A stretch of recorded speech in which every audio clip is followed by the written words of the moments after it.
Good evening, students. How are you all doing? I hope all of you are doing great. So आज हम चालू करने वाले हैं हमारी एकदम नई सीरीज, वन शॉट सीरीज, जहाँ पे हम सारे चैप्टर्स वन शॉट के अंदर कवर करेंगे राइट फ्रॉम स्टार्ट. सो सबसे पहले हम शुरुआत करने वाले हैं ऐसे चैप्टर से जिसमें से काफी अच्छे और इंपॉर्टेंट क्वेश्चंस आते हैं. That is national income. Okay, so guys आज हम चालू करेंगे chapter 1, circular flow of income. So without any wait let's get started guys. Okay, तो सबसे पहले हम समझेंगे कि सर्कुलर फ्लो वर्ड का मतलब क्या होता है. जैसे कि आप देख रहे हैं chapter 1 circular flow of income है, कि सर्कुलर फ्लो का एग्जैक्टली मतलब क्या होता है. चलिए समझते हैं कि सर्कुलर फ्लो पहले क्या है और उसके बाद उसे डिफाइन भी करेंगे साथ में. ओके, अब देखिए लॉजिकल सी बात समझिए. मार्केट में इनकम कैसे जनरेट होती है, किसी से भी पूछा जाए इनकम कैसे जनरेट होता है. ओके, तो आप बोलेंगे सर कुछ बेच के जनरेट होता है, हमें कोई प्रोडक्ट बेचना पड़ेगा. लेकिन प्रोडक्ट बेचने से पहले आपको प्रोडक्ट को बनाना पड़ेगा. ओके, तो सबसे पहले कहानी शुरू होती है from the very first phase, that is called production. Product को बनाने को हम कहते हैं प्रोडक्शन. अब प्रोडक्शन कौन करता है गाइस, फटाफट बताओ कौन करता है प्रोडक्शन. प्रोड्यूसर या फिर फर्म्स. तो जो एंटिटी प्रोडक्शन करती है उसे हम कहते हैं फर्म्स. ठीक है, अब मुझे लेट्स से कि कोई प्रोडक्ट बनाना है, लेट्स से मुझे कपड़ा बनाना है, तो मैं एक फर्म हो गया. क्या सारे काम मैं खुद कर सकता हूं गाइस. मुझे एक फैक्ट्री चालू करनी है कपड़े की. ओके, क्या सारे काम मैं खुद कर सकता हूं? नहीं, मुझे चाहिए फैक्टर्स ऑफ प्रोडक्शन. सबने पढ़ा 11 में कितने फैक्टर्स ऑफ प्रोडक्शन होते हैं? 4. Land, labour, capital and entrepreneur. ये 4 होते हैं हमारे फैक्टर्स ऑफ प्रोडक्शन. हम जस्ट अभी यहां पे देखेंगे कि 4 फैक्टर्स ऑफ प्रोडक्शन होते हैं. दिख रहा है सबको? Land, labour, capital, entrepreneur. फटाफट समझ लेते हैं. क्या मुझे जगह चाहिए फैक्ट्री खोलने के लिए? हाँ, तो क्या हुआ? लैंड. ओके, क्या मुझे पैसा चाहिए? हाँ, तो क्या हुआ? कैपिटल. मशीन लगाऊंगा मैं फैक्ट्री में, मशीन पे कौन काम करेगा? लेबर. और इन सबको मैं मैनेज करूंगा, तो मैं क्या हुआ? एंटरप्रेन्योर. राइट, तो बिना फैक्टर्स के काम नहीं हो सकता. Very clear. इन सब फैक्टर्स को कलेक्टिवली कहा जाता है हाउस होल्ड्स. क्या कहा जाता है guys? House holds. Very clear. तो ये सारे फैक्टर्स जो है फर्म के लिए काम करेंगे. और लॉजिकल सी बात है कि फ्री में तो काम नहीं करेंगे. अगर मैं किसी की जगह लूंगा तो वो क्या चार्ज करेगा मेरे से? रेंट लेगा हर महीने, हाँ कि ना. कोई लेबर अगर मेरे लिए काम कर रहा है तो वो हर महीने मेरे से वेजेस मांगेगा. राइट, अगर मैंने किसी से पैसा उधार लिया है बिजनेस चालू करने के लिए, तो वो बंदा हर महीने मेरे से इंटरेस्ट मांगेगा. और कोई एंटरप्रेन्योर मेरे साथ जुड़ा है जो मेरा बिजनेस मैनेज कर रहा है या काम कर रहा है मेरे साथ, या मैं खुद कर रहा हूं, तो किस चीज के लिए काम करूंगा मैं? प्रॉफिट. तो टोटल 4 फैक्टर्स ऑफ प्रोडक्शन होते हैं हाउस होल्ड्स, जिन्हें कलेक्टिवली कहा जाता है. चारों के नाम individually land, labour, capital, entrepreneur. Land के लिए हम क्या पे करते हैं? रेंट. लेबर को क्या मिलता है? वेजेस. कैपिटल को क्या मिलता है? इंटरेस्ट. और एंटरप्रेन्योर को मिलता है प्रॉफिट. सो यहां पे हम समझेंगे गाइस कि फर्म्स जो हैं वो प्रोडक्शन करेंगे with the help of house holds, और ये हाउस होल्ड्स फ्री में काम नहीं करेंगे. तो क्या मैं बोल सकता हूं कि प्रोडक्शन से इनकम जनरेट होगी? प्रोडक्शन से क्या जनरेट होगी गाइस? इनकम. जो कि हमने पढ़ा, rent, wages, interest, profit. In house holds को पैसा मिलेगा. अब इस पैसे का ये क्या करेंगे? जो भी पैसा इन लोगों ने कमाया फैक्टर्स ने, वो क्या करेंगे? उड़ाएंगे ना, क्योंकि कंज्यूमर्स है ये. किस चीज पे उड़ाएंगे गाइस? Goods and services. तो यही पैसा जो इनको इनकम मिला है, इसका ये करेंगे एक्सपेंडिचर. और किस चीज पे एक्सपेंडिचर करेंगे गाइस? ये goods and services. Goods and services. Goods and services कौन बनाता है? जल्दी से बता दो, अभी हमने पढ़ा था. कौन बनाता है गुड्स एंड सर्विसेज? फर्म्स. तो घूम के ये पैसा वापस फर्म्स के पास जाएगा. समझ में आ रहा है आप सबको यहां पे? तभी इस कंसेप्ट का नाम सर्कुलर फ्लो है, क्योंकि पैसा एक सर्कल के फॉर्म में रोटेट हो रहा है. Alright guys, I think it's clear to all of you. So कितने फेज होते हैं फटाफट बोलिए. पहला फेज प्रोडक्शन, प्रोडक्शन के बाद इनकम, इनकम के बाद एक्सपेंडिचर. ये टोटल 3 फेजेस होते हैं. Very clear guys. प्रोडक्शन में इनकम जनरेट होना चालू होती है, इसीलिए उसे कहते हैं हम जनरेशन फेज. राइट, इनकम में पैसा बट रहा है फैक्टर्स के बीच में, तो इसीलिए हम उसे कहते हैं डिस्ट्रीब्यूशन फेज. और एक्सपेंडिचर में पैसा हाउस होल्ड की जेब से निकल के फर्म के पास जा रहा है, उसे हम कहेंगे डिस्पोजिशन फेज. Very clear. तो ये 3 फेजेस हुए. अब इन तीनों को हमें एक साथ रख देना है और डिफाइन कर देना है. तो सर्कुलर फ्लो क्या है? एक साइकिल है. It is a cycle of generation of income. Cycle of generation of income that begins in which phase? Production phase. And then the money gets distributed among whom? Among the households in which phase? Income phase. and finally the money moves from households to firms. In which phase? The expenditure phase. That is done on what? Goods and services that are particularly produced by the firms. तो यहाँ पे हम definition एक बार read करेंगे, आपको board पे definition दिख रहा है, देखिए अब आपको भी याद हो जाएगा guys. Circular flow is a cycle of generation of income in the production phase and its distribution among the factors of production in the second phase, and finally its circulation from households to firm in the form of consumption expenditure that is done on goods and services which are produced by the firms. So हम सब समझ गए guys कि क्या होता है circular flow. बहुत ही simple, बहुत ही ईजी. आई थिंक आपको यहाँ पे इसका मीनिंग, 3 फेजेस, इसे याद रखना. वेरी क्लियर गाइस, बहुत बढ़िया. चलिए आगे बढ़ेंगे अब हम नेक्स्ट टॉपिक पे. अब हम पढ़ेंगे गाइस टाइप्स ऑफ फ्लो. हम क्या पढ़ेंगे? 2 टाइप के फ्लो होते हैं. पहला आपको दिखेगा रियल फ्लो और दूसरा आपको दिखेगा मनी फ्लो. अब गाइस हमें जो पढ़ना है वो पढ़ना है हमें 2 सेक्टर मॉडल. क्या पढ़ना है गाइस? 2 सेक्टर. अभी हमने ऊपर क्या समझा कि इकोनॉमी में कितने सेक्टर्स है टोटल? 2. पहला सेक्टर है हाउस होल्ड और दूसरा सेक्टर है फर्म. अब देखो इन दोनों का सर्वाइवल ना एक दूसरे से जुड़ा हुआ है. फर्म्स बिना हाउस होल्ड के काम कर नहीं सकते, और अगर फर्म्स नहीं होंगे तो हाउस होल्ड किसके लिए काम करेंगे? राइट? मैं अकेला पूरी फैक्ट्री नहीं चला सकता, मुझे फैक्टर्स चाहिए. Making it very clear. और अगर मैं नहीं होऊंगा तो फैक्टर्स किसके लिए काम करेंगे इकोनॉमी में? तो इन दोनों का सर्वाइवल जुड़ा हुआ है. सो अब हम समझेंगे एक बहुत बढ़िया टॉपिक गाइस, सिंपल सा टॉपिक है, रियल फ्लो और मनी फ्लो. ओके तो सबसे पहले मैं आपको समझाता हूं कि रियल फ्लो क्या है. रियल फ्लो के बारे में कुछ पॉइंट्स पढ़ेंगे. ओके बहुत ही सिंपल है, बहुत ही इजी है, ध्यान दीजिएगा गाइस. ओके या ऑल राइट. तो आप समझते हैं गाइस कि रियल फ्लो क्या है. ओके तो रियल फ्लो की अगर बात करें, जैसे कि मैंने अभी आपको बताया कि 2 फैक्टर्स होते हैं हमारे पास. कौन से 2 फैक्टर्स होते हैं? हाउस होल्ड्स और फर्म्स. चलो मुझे फटाफट एक बात बताओ, जब पैसा नहीं था तो इकोनॉमी में ट्रांजैक्शन कैसे होती थी? बार्टर से होती थी, हाँ कि ना? आप गुड्स दोगे, बदले में आपको भी गुड्स मिलेंगे. सर ये तो ट्रांजैक्शन होने की बात है. कभी किसी ने सोचा कि प्रोडक्ट बनता कैसे था? जब पैसा ही नहीं है तो प्रोडक्ट बनेगा कैसे? गाइस प्रोडक्ट बनता भी बार्टर पे था. हाँ प्रोडक्ट बनता भी बार्टर पे था. इसका मतलब क्या है? इसका मतलब ये है कि हाउस होल्ड्स यानी कि जो फैक्टर्स हैं वो किसके लिए काम करेंगे? फर्म्स. वो देंगे अपनी फैक्टर सर्विसेज, और फर्म्स जो हैं बदले में वो क्या देंगे गाइस? Goods and services. ध्यान से सुनना इसको. अगर मैं इसको एक सिंपल वर्ड में रखूं, सपोज आप एक पार्ले जी की फैक्ट्री में काम कर रहे हो. आप काम कर रहे हो तो क्या कर रहे हो? आप अपनी सर्विसेज दे रहे हो उस पार्ले जी की फैक्ट्री को. बदले में वहां का फर्म पता है क्या कहता है? हर महीने में आपको थोड़े पार्ले जी दे दूंगा. अब पैसा नहीं है तो ऐसे ही ट्रांजैक्शन होगा. इस फ्लो को कहते हैं रियल फ्लो. इस फ्लो को क्या कहते हैं? Real flow. सिंपल. अब इसको वर्ड्स में डाल दो. It refers to the flow of what? It refers to the flow of factor services from home to home, households to firm, corresponding to which there is flow of what? is flow of goods and services from home to home, firms to household. Very clear. क्या use हो रहा है अब यहाँ पे transact करने के लिए गाइस? दोनों जगह पे देखो क्या यूज हो रहा है? Goods and services. Goods and services.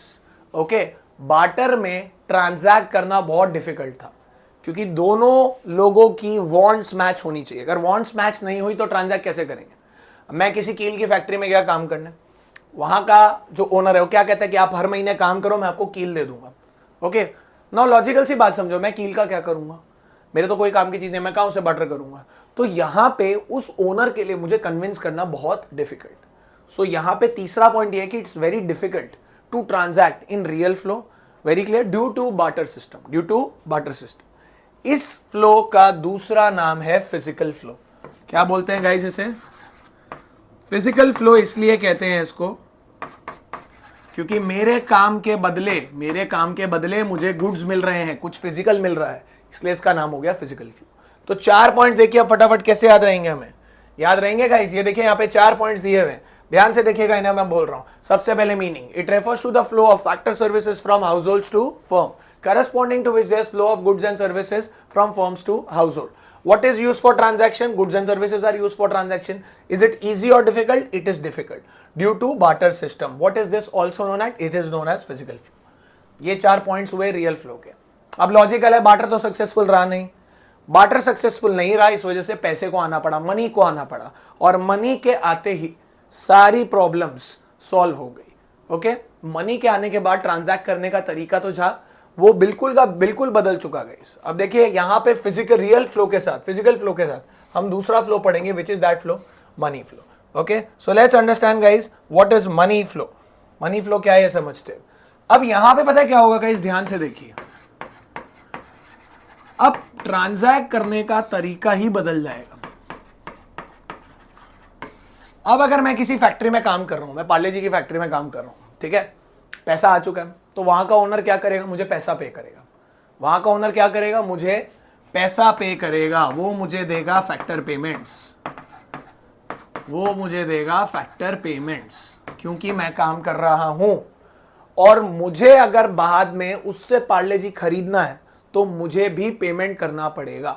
अगर मैं उसके बाद गुड्स खरीदने गया तो मुझे करना पड़ेगा payment of goods and services.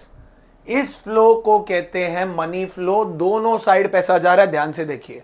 Firms ने पहले मुझे पैसा दिया मेरे काम के लिए, उसके बाद मैंने भी उनको पैसा दिया क्योंकि मैंने उनसे गुड्स खरीदी। Very clear with this guys. तो इसको आपको वर्ड्स में डाल देना। It refers to the flow of factor payments from firms to household for their factor services, corresponding to which there is payment of goods and services from households to firm in the form of consumption expenditure. Very clear. अब दोनों side पे क्या use हो रहा है, money. तो what is the transaction mode, यहाँ पे मनी है, इसीलिए पर्टिकुलरली ट्रांजैक्ट करना इजी होगा। अब भले मैं कील की फैक्ट्री में भी क्यों ना काम करूं, मुझे पता है कि हर महीने मैं काम करूंगा, मुझे पैसा मिलेगा, मुझे कील नहीं मिलने वाला, तो it is easy to transact. Very clear guys. And इस फ्लो को हम कहते हैं नॉमिनल फ्लो।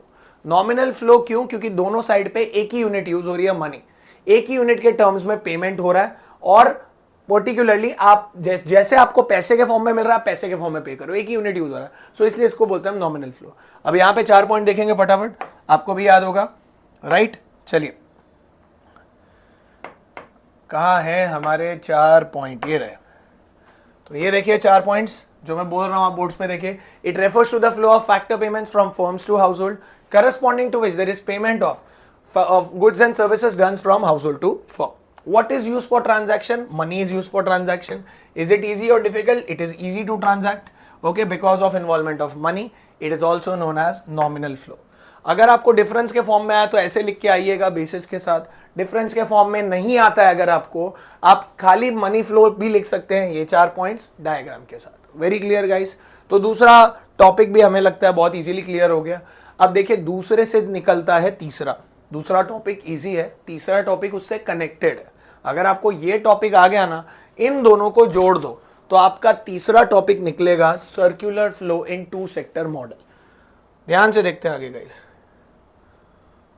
ओके, तो हमारे इकोनॉमी में टोटल कितने सेक्टर्स होते हैं, 4। कितने सेक्टर्स होते हैं, 4। 2 के बारे में तो सर आप पढ़ा चुके हैं, हाउस होल्ड जो कि ओनर्स है फैक्टर्स ऑफ प्रोडक्शन के, फर्म्स जो कि प्रोड्यूसर्स है हमारी इकोनॉमी में, तीसरा सेक्टर आता है गवर्नमेंट, और चौथा आता है फॉरेन सेक्टर। ये वो एंटिटी है जो इकोनॉमी को चला रही है, और ये है बाहर की कंट्रीज गाइस। कोई भी इकोनॉमी आज की डेट में इंटरनली ट्रेड नहीं करती। Very clear. तो बाहर का जो सेक्टर है, बाहर की कंट्रीज ऑफ फॉरेन सेक्टर हुआ, और गवर्नमेंट वो एंटिटी हुई जो इकोनॉमी को चला रही है। हालांकि हमें सीबीएसई के पोर्शन के अकॉर्डिंग सिर्फ यही 2 पढ़ने हैं, that is house hold and firm. तो इसी के बाद हमारा जो अगला टॉपिक आएगा that is circular flow in 2 sector model. Okay, तो इसमें पर्टिकुलरली अगर आप देखेंगे हमने 2 अजम्पशंस लिए है गाइस। क्या 2 अजम्पशंस लिए? सबसे पहले कि यहाँ पे कितने सेक्टर्स है, 2 ही सेक्टर्स है, जैसे कि मैंने बोला, एक है हाउस होल्ड, दूसरा है फर्म। एक है हाउस होल्ड, दूसरा है फर्म। और दूसरा अजम्पशन ये है कि यहाँ पे कोई भी सेविंग्स नहीं हुई। Okay, so how many assumptions are there? 2। assumption number 1, there are only 2 sector, households and firm. Assumption number 2, there is no saving done in the economy. Very clear guys? Clarity है? चलिए अब इस model को थोड़ा detail में समझते हैं आगे। ऑलराइट, अब मैंने जैसे इन दोनों के बारे में आपको ऑलरेडी ब्रीफ अप कर दिया कि हाउस होल्ड्स क्या है। हाउस होल्ड्स है हमारे owners of factors of production. 4 factors of production होते हैं, लैंड, लेबर, कैपिटल, एंटरप्रेन्योर। उनके ओनर्स हुए हमारे हाउस होल्ड्स। और फर्म्स क्या है गाइस? फर्म वो एंटिटी है जो प्रोडक्शन कर रही है। Okay, can you see? Firms are those units that undertake production and sells good to the households. तो इन 2 फैक्टर्स के बारे में हमने एक इनिशियल इंट्रो दे दिया। ठीक है गाइस? आगे देखेंगे, अब आपको एक बढ़िया सा डायग्राम दिख रहा है, यहाँ पे एक बहुत ही बढ़िया सा पीला सा घर बना है, घर बना है। मैं ऊपर लिख देता हूं ये कौन सा फैक्टर है, ये है हमारे हाउस होल्ड्स, और यहाँ एक बहुत ही बढ़िया ऑफिस बनी है। तो जस्ट क्लियर कर दूं, ये है हमारे फॉर्म्स, ये हमारे हाउस होल्ड्स और ये हमारे फॉर्म्स। अब देखो मैं कुछ नहीं करने वाला हूं, मैंने आपको जो रियल फ्लो और मनी फ्लो बढ़ाया ना उसको मैं मर्ज कर दूंगा। जैसे कि मैंने कहा दूसरे टॉपिक से तीसरा टॉपिक निकलेगा, ध्यान से सुनना। पैसा आ चुका है, प्रोडक्शन हो रहा है, वेरी क्लियर। अब इसको हमें समझाना है बस। अब समझाना कैसे है, ध्यान से सुनना। आप पार्ले जी की फैक्ट्री में गए, आपने काम किया, आपको वहां के फर्म ने पैसा पकड़ा दिया, वेरी क्लियर। ये पहला पार्ट हुआ। क्या हुआ, ये पहला part. In the initial phase households provide factor services to the firms, corresponding to which the firms makes the factor payments in the form of rent, wages, interest and profit. Okay? तो आपने काम किया, बदले में firms ने आपको payment की। इसके बाद आप फर्म के पास गए प्रोडक्ट खरीदने और आपने उनको अपने प्रोडक्ट के सामने पेमेंट कर दिया। Later on firms provide goods and services to the households, corresponding to which the households make the payment of goods and services to the firms. ध्यान से देखिएगा इस डायग्राम को, यहां से यहां जा रहा है हमारा फैक्टर सर्विसेज, बदले में यहां से यहां जा रहा है हमारा फैक्टर पेमेंट्स, जो कि हमारा पहला पैराग्राफ हुआ, वेरी क्लियर। दूसरे में आपको दिखेगा कि यहां से यहां जा रहे हैं गुड्स एंड सर्विसेज, बदले में यहां से यहां जा रहा है payment of goods and services in the form of consumption expenditure. So बहुत ही इजी है ये। ओके, आपको यही चीज को फ्रेम करना और आपका टू सेक्टर मॉडल पर्टिकुलरली यहाँ पे बहुत आसान हो जाएगा। देखिए आगे कैसे फ्रेमिंग हुई हुई है, आपको दिख रहे हैं टू पैराग्राफ्स गाइस। देखिए पहला पैराग्राफ कैसे है, in the initial phase households provide factor services to the firms, corresponding to which the firms provide the payment of the services to the households in the form of rent, wages, interest and profit. Later on, firms provide goods and services to the households, corresponding to which the households make the payment of goods and services to the firms in the form of consumption expenditure. So यहाँ पे हमारा two sector model जो है खत्म होता है। आपको यहाँ पे assumptions बताने हैं, दोनों सेक्टर्स का इंट्रो देना है, एक डायग्राम बनाना है और एक्सप्लेनेशन देना है। ज्यादातर ये कंसेप्ट 3 या 4 मार्क में पूछा जाता है, तो अगर आपको पूछा जाए तो ये 4 चीजें आपको प्रिसाइजली बनानी होगी। वेरी क्लियर गाइस, चलिए आगे बढ़ते हैं।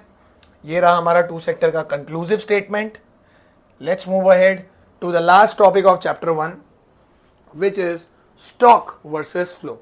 बहुत ही इंटरेस्टिंग टॉपिक है क्योंकि बोर्ड्स में ज्यादातर बच्चों को कंफ्यूज करने के लिए इसके एग्जाम्पल्स यूज किए जाते हैं गाइस। वेरी क्लियर कि स्टॉक कंसेप्ट क्या है और फ्लो कंसेप्ट क्या है। सो इसको थोड़ा अपने अच्छे से समझेंगे स्टॉक फ्लो को। यहाँ पे इसको डिफरेंस फॉर्म में अपने कर रहे हैं, मैं इसके काफी एग्जांपल्स भी आपको दिखाने वाला हूं, तो ध्यान से नोटिस कीजिएगा। सबसे पहले मैं आपको इसका मीनिंग समझाता हूं, मीनिंग पे फोकस करेंगे कि स्टॉक कंसेप्ट क्या होता है, फ्लो कंसेप्ट क्या होता है। स्टॉक का मतलब क्या होता है गाइस, अगर आप किसी वेरिएबल को कभी भी मेजर कर सकते हैं, कब मेजर कर सकते हैं, कभी भी मेजर कर सकते हैं, उसे हम कहते हैं stock. Okay, stock includes all those variables that are measured at a particular point of time. Can you see the word guys? ये देख रहा है point of time का मतलब हम उसको कभी भी मेजर कर सकते हैं। कभी भी का मतलब क्या, मेरे को अभी देखना है मैं अभी देख सकता हूँ, इवनिंग में देख सकता हूँ, रात को 1 बजे देख सकता हूँ, 30 तारीख को देख सकता हूँ, 6 तारीख को देख सकता हूँ। अगर मैं एक वेरिएबल को कभी भी मेजर कर सकता हूँ तो वो हुआ स्टॉक कंसेप्ट। फ्लो की बात करूं तो फ्लो क्या है, फ्लो में आपको यही चीज देखेगी, लेकिन ये जो वर्ड है आपको दिख जाएगा पीरियड ऑफ टाइम। फ्लो के अंदर वो सारे वेरिएबल्स आते हैं जो पर्टिकुलरली मेजर किए जाते हैं टाइम पीरियड के अंदर। Okay, flow includes all those variables that are measured over a period of time. अब पहले मैं आपको स्टॉक के बारे में थोड़ा इन्फो दे देता हूं, फिर हम फ्लो पे जाएंगे। सर पॉइंट ऑफ टाइम का मतलब तो आपने बता दिया, कभी भी मेजर किया जा सकता है। क्या क्या चीजें होती है इसके अंदर, ध्यान से समझिएगा। कुछ एग्जाम्पल्स करते हैं। आपका बैंक बैलेंस क्या आप कभी भी चेक कर सकते हैं ऐप खोल के, कॉल करके? यस, तो वो क्या हुआ, एक स्टॉक कंसेप्ट हुआ। मनी सप्लाई जो है वो क्यों स्टॉक कंसेप्ट है, क्योंकि मनी छापने वाली एक ही बॉडी है कंट्री के अंदर, आरबीआई कभी भी बता सकती है कितना पैसा उसने छाप के सर्कुलेशन में पब्लिक के पास रखा है। दैट इज द रीजन वो एक स्टॉक कॉन्सेप्ट है। नेशनल वेल्थ, इसको बोलते हैं नेटवर्थ गाइस। देखते रहते हो ना इंस्टाग्राम पे आता है कि आज मुकेश अंबानी का नेटवर्थ इतना बढ़ गया, ऑलराइट, यस नो, अदानी का नेटवर्थ इतना गिर गया, दिख रहा है कि नहीं? तो वो कभी भी निकाला जा सकता है आपके एसेट्स को देख के, तो उसे कहते हैं हम वेल्थ। नेशनल वेल्थ यानी नेशन का वेल्थ हो गया, वेरी क्लियर। उसके बाद एक आपको दिखेगा quantity of goods stored. Of course मैं एक प्रोड्यूसर हूं, मेरे पास कितने गुड्स पड़े हैं कभी भी मेजर कर सकता हूं। कोई दुकान है मेरे पास, जैसे मैं एक बेकरी चला रहा हूं, ओके, मुझे देखना है मेरी बेकरी में कितने केक्स हैं, तो उसे कहते हैं क्वांटिटी ऑफ गुड्स स्टोर्ड। मैं अभी भी चेक कर सकता हूं, शाम को भी कर सकता हूं, किसी भी डेट को कर सकता हूं। That is a stock concept, very clear. और स्टॉक में एक और चीज आती है गाइस, किसी भी वर्ड के आगे, जैसे अगर मैं लिखता हूं let's say population as on, आज की तारीख डाल देते हैं अपने, या कोई भी डेट डाल देते हैं, लेट्स से 30 दिसंबर 2024, ठीक है, कि आज की डेट तक कितनी पॉपुलेशन है। किसी भी वर्ड के आगे आपको एज ऑन दिख गया, मतलब वो एक स्पेसिफिक डेट तक निकल आता है, वो भी एक स्टॉक वेरिएबल है, वेरी क्लियर। तो स्टॉक के अंदर कोई टाइम डायमेंशन नहीं होता, वो कभी भी निकाला जा सकता है, ओके। तो स्टॉक का मीनिंग क्लियर है, includes all those variables that are measured at a particular point of time.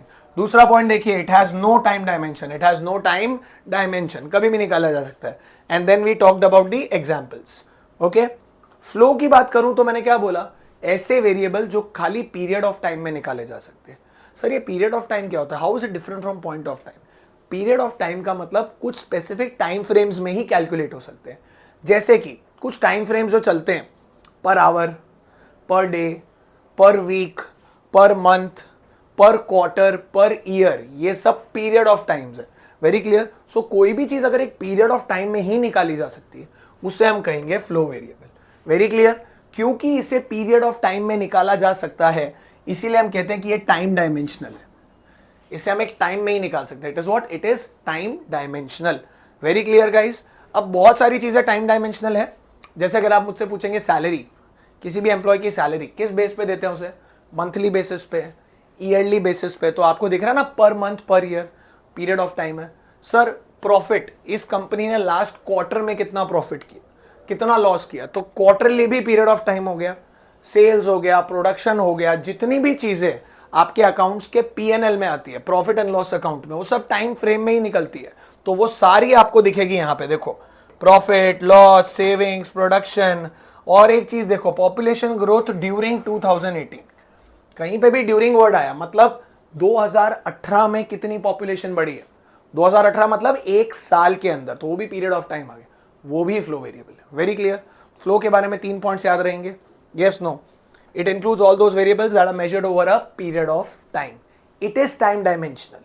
The examples that we studied, and talking about the last point that is left out over here, कि what is the nature of concept. Stock में आपको दिखेगा it is a static concept, यानी कि stationary. Flow में दिखेगा dynamic. इसको एक example के थ्रू समझाता हूँ। मैंने अभी एक बेकरी का एग्जाम्पल दिया, जैसे मेरी बेकरी में कितने केक्स हैं, एक ग्राहक आया पूछा कि सर आपके कितने केक्स पड़े, मैंने बोला 20। स्टॉक हुआ, वो उसी टाइम कैलकुलेट करके बता दिया क्वांटिटी ऑफ गुड्स स्टोर्ड। अब मैंने उस दिन के अंदर ड्यूरिंग दैट डे मैंने 6 केक बेचे। कितने केक बेचे गाइस, 6। तो ड्यूरिंग अगर वर्ड आया, सर आपने बताया था ड्यूरिंग आया तो क्या होगा, फ्लो हुआ कि नहीं। अब मुझे एक सिंपल सा लॉजिक बताओ, आज मैंने 6 केक बेचे, क्या कल भी मैं 6 केक बेचूंगा? हाँ ना, ज्यादा भी हो सकते हैं, कम भी हो सकते हैं, सेम भी हो सकते हैं, तो ये चेंज होता रहेगा। क्योंकि ये चेंज होता रहेगा is the word dynamic. Dynamic mean something that keeps on changing. और मेरे पास कितने गुड स्टोर्ड है, एक पॉइंट ऑफ टाइम तक तो उतने ही रहने वाले हैं ना गाइस, थोड़ी चेंज होंगे। स्टैटिक का मतलब एक पॉइंट तक, एक पॉइंट पे आपने कोई चीज निकाली वो उतनी ही रहेगी। डायनामिक का मतलब वो चेंज होती रहेगी। स्टैटिक का मतलब ये नहीं कि लाइफ लॉन्ग सेम रहेगा। ऑफ कोर्स लॉजिकल सी बात समझो, अगर मैंने 20 केक बोला है, उसमें से 6 बिक गए, तो कितने बचे, 14। तो मेरा स्टॉक फ्लो से अफेक्ट होता है। एक पॉइंट पे तो 20 ही थे, अगर जब तक केक बेचता ही नहीं तो 20 के 20 ही रहने वाले थे। क्योंकि फ्लो हुआ उसकी वजह से स्टॉक में चेंज आया। अगर सेल्स नहीं होती तो मेरा स्टॉक 20 ही रहता, लेकिन फ्लो हुआ उसकी वजह से स्टॉक में चेंज आया। तो are we clear with this thing guys, कि stock is a static concept and flow is a dynamic concept. तो क्लैरिटी है गाइस, स्टॉक एंड फ्लो के 4 पॉइंट्स के अंदर। बेसिस बहुत सिंपल है, meaning, time dimension, nature of concept and examples. थोड़े से एग्जाम्पल्स आपको दिखेंगे इन दी एंड. कौन सा स्टॉक है, कौन सा फ्लो है, बताओ. चलो वेरी क्विक गाइस, सबसे पहले देखते हैं as on as on as on कहां पे है. बोला था सर ने कि एज ऑन आएगा तो क्या हुआ, स्टॉक. यहां पे दिख रहा है एज ऑन, यहां पे दिख रहा है एज ऑन. दिमाग नहीं लगाना, ये मेरा स्टॉक कंसेप्ट है. ठीक है. प्रॉफिट्स हमने अभी पढ़ा कि period of time flow. National income हर साल निकाली जाती है, period of time flow. Capital guys, आपका कितना कैपिटल है वो तो आप कभी भी निकाल सकते हो. आपका कितना कैपिटल पड़ा है वो भी पॉइंट ऑफ टाइम हुआ, तो ये भी एक स्टॉक कंसेप्ट हुआ. प्रोडक्शन हुआ, फ्लो हमने अभी पढ़ा था. वेल्थ अभी बताया था, नेटवर्थ, स्टॉक कंसेप्ट. वेल्थ कोई भी हो, आपकी पर्सनल वेल्थ हो या नेशनल वेल्थ हो, यानी कि नेटवर्थ हो, कभी भी निकाला जा सकता है. तो नेशनल वेल्थ हो या खाली वेल्थ हो, वो भी स्टॉक कंसेप्ट होगा.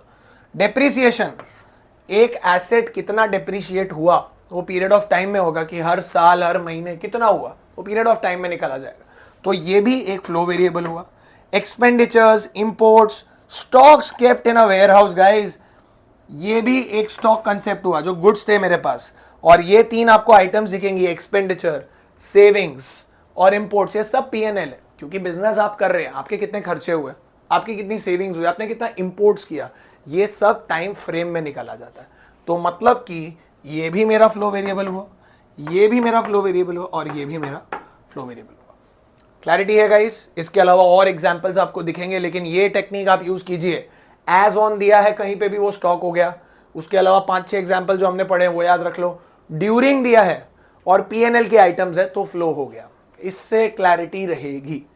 Okay guys, yes. सो यहीं पे हमारा चैप्टर 1 का फर्स्ट वीडियो खत्म होता है.